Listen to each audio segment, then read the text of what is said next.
Welcome back ناظرین. Programme کے اس segment میں ہمارے ساتھ MNA ایاز امیر صاحب موجود ہیں. ایاز امیر صاحب کالمنسٹ بھی ہیں، انٹلیکچوئل بھی ہیں، رائٹر بھی ہیں. ایاز امیر صاحب، بلوچستان میں شاہزین بگٹی کے اریسٹ کے بعد آپ کیسے دیکھ رہے ہیں؟ صورتحال مزید خراب ہوگی یا کہ کچھ سیکیورٹی اسٹیبلشمنٹ اسٹرانگ میسج دینا چاہتی ہے کہ اس طرح ویپنز کیری کرتے ہیں جو ٹرائبل سردارز، وہ ایکسیپٹیبل نہیں ہے اس وقت؟ دیکھیے، ہمارے میں بڑا ہنر ہے کہ ہم چیزوں کو مس ہینڈل کر دیتے ہیں. اگر کسی کے پاس انلیگل آرمز تھے، اسے پکڑنا، پروسیکیوٹ کرنا، وہ کوئی اتنی عیب کی بات نہیں ہے، نہ غیر معمولی بات ہے. پر آپ بتائیے، جو آج فوٹوز آئی ہیں شاہزین بگٹی کو پیچھے گلے سے پکڑا ہوا ہے اور جس طریقے سے اسے وہ دھکیلا جا رہا ہے، اس کا میسج بلوچستان میں کیا جائے گا؟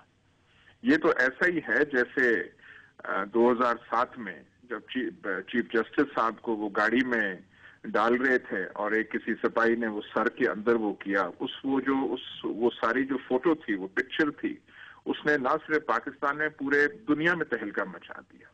ہم شاہزین بگٹی جو ہے اتنا بڑا لیڈر نہیں ہے. وہ طلال بگٹی کا بیٹا ہے، نواب اکبر بگٹی کا پوتا ہے. اپنی حیثیت میں اتنا بڑا لیڈر نہیں ہے. لیکن آج کل یہ جو کاروائی ہوئی، اور خاص طور پہ یہ جو فوٹوز دی گئی ہیں، اور آپ اخبار میں ڈان میں فرنٹ پیج پہ ہے، اس سے کیا بلوچستان کا عام آدمی جو شاہزین کو جانتا بھی نہیں ہوگا، وہ کیا کہے گا اس طریقے سے؟ ایسے ہم پتہ نہیں کیوں کرتے ہیں. اور اس سے ایک وہ جو ہے جیسے چنگاری پہ آپ کوئی تیل چھڑک رہے ہیں، یہ تو اس کے مترادف ہے. باقی ساری چیزیں انلیگل آرمز وہ پیچھے رہ جائے گی، اور یہ جو ایک فوٹو ہے یہ دل اور دماغ میں رہ جائے گی. آپ نے بہت اچھی سملی ڈرا کیا ایاز امیر صاحب، بہت پاورفل امیج تھا. یہاں پہ ہمارے ذرائع ہمیں بتا رہے ہیں کہ جس وقت یہ سارا واقعہ پیش آ رہا تھا، اس وقت وزیر اعظم یوسف رضا گیلانی صاحب کو بھی رابطہ کیا گیا اور ان سے پوچھا گیا کہ کیا کرنا ہے اس کیس میں، اور پرائم منسٹر صاحب نے کہا کہ ایکٹ اکارڈنگ ٹو دا لا، اور اس کے بعد یہ ساری کاروائی عمل میں آئی. تو پولیٹیکل اسٹیبلشمنٹ اس مسئلے کو ڈیفرنٹلی ہینڈل کر سکتی تھی آپ کے خیال میں؟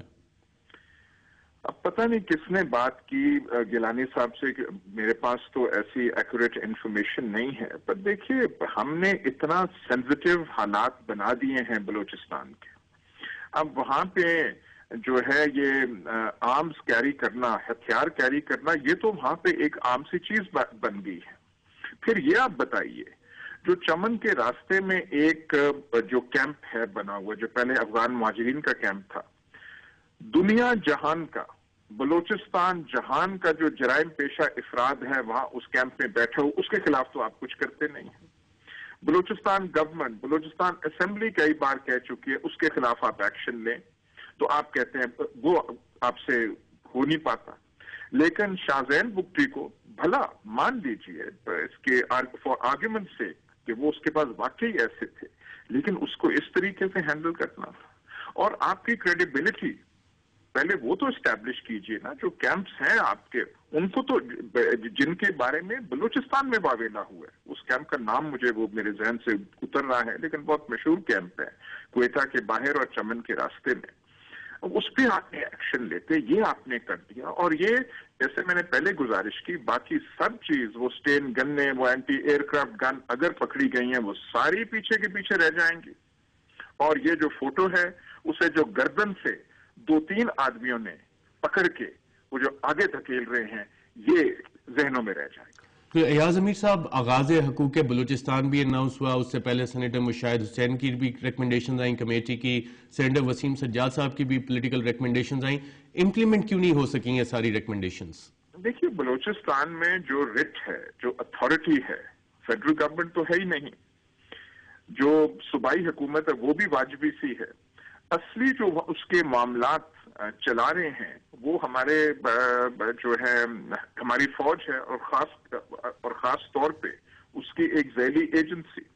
یہ سارا جو شاخسانہ ہوا، جس طریقے سے نواب بگٹی کو مارا گیا، ایک آپ پوچھئے، وہ جا رہا ہے، ایک آدمی بوڑھا ہے، پہاڑوں میں جا رہا ہے، ہیٹ پہن کے جا رہا ہے، اس نے کون سی وہاں گوریلا انسرجنسی لیڈ کرنی تھی، لیکن اس کو مار دیا. اور اس کے بعد سے بلوچستان کے حالات جو ہیں سائیکولوجیکلی، نفسیاتی طور پہ آپ کے کنٹرول سے نکل چکے ہیں.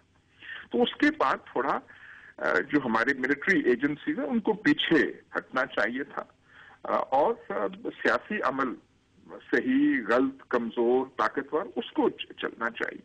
اب یہ جو کل جو کارروائی شاہزین بگٹی کے خلاف ہوئی ہے یہ ایف سی نے وہاں پہ کی ہے، جو وہاں بلوچستان وہ جو ہے کنسٹیبلری یا کور جو پیراملٹری فورسز نے کی ہے. انہوں نے ہر چیز کو وہ کنٹرول کر سکتے تھے، اسلوبی سے، خوش اسلوبی سے کام کر سکتے تھے. اور دیکھیے نواب بگٹی بھی پرو گورنمنٹ، پرو پاکستان ایک بلوچی فگر تھا. دلال بگٹی جو ہے وہ بھی پرو گورنمنٹ، پرو پاکستان ایک فگر ہے. تو آپ نے ان کو بھی ایلینیٹ کرنا ہے تو پھر برامداغ بگٹی جو ہے پھر وہ کہے گا جو میں کر رہا ہوں میں ٹھیک کر رہا ہوں. ٹھیک. ایاز امیر صاحب، ہماری فوج اور جن ایجنسیز کا آپ نے ذکر کیا ان کی پریزنس بلوچستان میں کس لیے ضروری ہے؟ کیا وہ سمجھتے ہیں کہ اتنی ساری چیک پوسٹ، اتنی ہیوی پریزنس وہاں پہ کس لیے ضروری ہے؟ دیکھیے اس کا یا تو فائدہ ہو میں آپ کو ایک مثال دیتا ہوں کہ کوئٹہ میں سٹاف کالج بھی ہے، کوئٹہ میں انفنٹری اسکول بھی ہے، بیسک جو ٹریننگ آفیسرز دیا کرتے ہیں. ایک زمانے میں ملٹری آفیسرز جاتے تھے اور آرام سے شہر کی سیر کرنے آتے تھے. آج کل کوئی آدمی، کوئی آفیسر سٹاف کالج اور انفنٹری اسکول سے کوئٹہ شہر نہیں آ سکتا. تو کہاں گئی آپ کی سیکیورٹی اور یہ سارے چیک پوسٹ کا فائدہ کیا ہے؟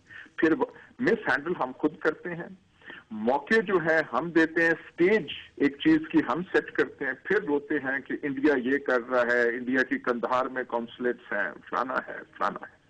ہم اپنا تو دیکھ لیں کہ ہم اپنے آپ سے ایسی چیزیں کیوں بناتے ہیں کہ دوسروں کو موقع پھر ملتا ہے کہ وہ انٹرفیئر کریں، اور بھلا اگر ہم انہیں دشمن کہتے ہیں تو وہ کیوں نہ پھر انٹرفیئر کریں. ایاز امیر صاحب، یہاں پہ یہ بھی کہا جاتا ہے کہ انٹرنیشنل انوالومنٹ بہت زیادہ ہے بلوچستان میں. شاید برطانیہ، امریکہ، ہندوستان کا بھی آپ نے ذکر کیا، ان کے انٹرسٹ ہیں اور وہ نہیں چاہتے کہ جو بلوچستان میں اکنامک ڈیولپمنٹ ہو وہ مین لینڈ پاکستان کے ساتھ لنک اپ ہو. اس طرح کے بھی خدشات ہیں شاید ہماری اسٹیبلشمنٹ کے. دیکھیے اگر یہ ساری چیزیں ہیں اور ان کے بارے میں ہم قیاس کر سکتے ہیں، ہمارے پاس ہارڈ انفارمیشن بہت کم ہے، تو یہ اور زیادہ ضروری ہو جاتا ہے کہ ہم سیاسی طور پہ ایک حالات کو مس ہینڈل نہ کریں. پھر ہم پہ زیادہ واجب ہو جاتا ہے کہ ہم وہاں پہ سچویشن کو، حالات کو معمول پہ لائیں، سٹیبلائز ہم کریں اور دوسروں کو، اغیار کو ہم موقع نہ دیں کہ وہ انٹرفیئر کریں. جب افغانستان میں جب 78 کا کو ہوا تھا ان سے حالات نہیں ہوئے تو دنیا بھر کی انٹرفیئرنس ہو گئی. 78 سے لے کے آج تک اس بد نصیب قوم اور سرزمین کو چین نہیں آیا. ہم بھی جو ہے ایسے کیوں حالات پیدا کرتے ہیں؟ کہاں ہم نے وہ فیصلے کیے تھے 78 اور 79 میں کہ ہم روسیوں کو نکالیں گے. ہم نے کیا اپنے بیڑا غرق اپنا کر دیا ہے؟ یہ سارا جو انتہا پسندی اور وائلنس اور مذہب کے نام پہ اور کون سی ریاستیں یہاں پہ قائم ہو گئی ہیں اندر، یہ کچھ ہمیں عقل سے کام لینا چاہیے. اب اور اوروں کی تاریخ چھوڑنے اپنی تاریخ سے کچھ سبق ہمیں لینا چاہیے. ایاز امیر صاحب، کتنا ارجنٹ ہے کہ بلوچستان ایشو کو at the top levels of the government top priority دی جائے اور اسے امیڈیٹلی ایڈریس کرنے کی کوشش کی جائے؟ دیکھیے بلوچستان میں جو کلیدی حیثیت ہے وہ فیڈرل گورنمنٹ کی نہیں ہے. فیڈرل گورنمنٹ جتنی طاقتور ہے وہ آپ اور سب لوگ جانتے ہیں، ان سے اس قسم کا انیشیٹو نہیں ہوگا. لیکن جو ہمارے مقتدر ادارے ہیں، یہ اب یوفیمزم ہے فوج کے لیے اور اس کی ذیلی ایجنسیز کے لیے، ان کو وہاں پہ اپروچ جو ہے وہ ڈنڈی کی اپروچ اور لوگوں کو ڈیوائیڈ کرنا کہ یہ محب وطن ہیں، یہ قوم دشمن ہے، یہ روش ترک کر کے تھوڑی سی اپنی، بشک فوج وہاں پہ رہے، بشک ایم آئی رہے، جو بھی ہے، لیکن اپروچ سیاسی ہونی چاہیے. اور ان کے جو زخم ہیں، ان کی فیلنگز ہیں، بلوچ بڑے سینسیٹیو لوگ ہوتے ہیں جو ایک بحیثیت قوم، بحیثیت ریس بڑے سینسیٹیو ہیں. آپ انہیں عزت دیں تو جو مرضی آپ ان سے کام کروا لیں. تھوڑی سی عزت آپ ان کی عزت سامنے رکھیں تو ہر اپنی مرضی منشا آپ ان سے کر سکتے ہیں. لیکن ان کو تذلیل کریں، ان کو یہ فیلنگ ہو کہ ہمارے سے زیادتی ہے، تو پھر ان سے بڑا جو ہے آپ ڈھیٹ کہہ لیں، ڈٹرمنیشن کہہ لیں، مقابلہ کرنے والا آپ کو نہیں ملے گا.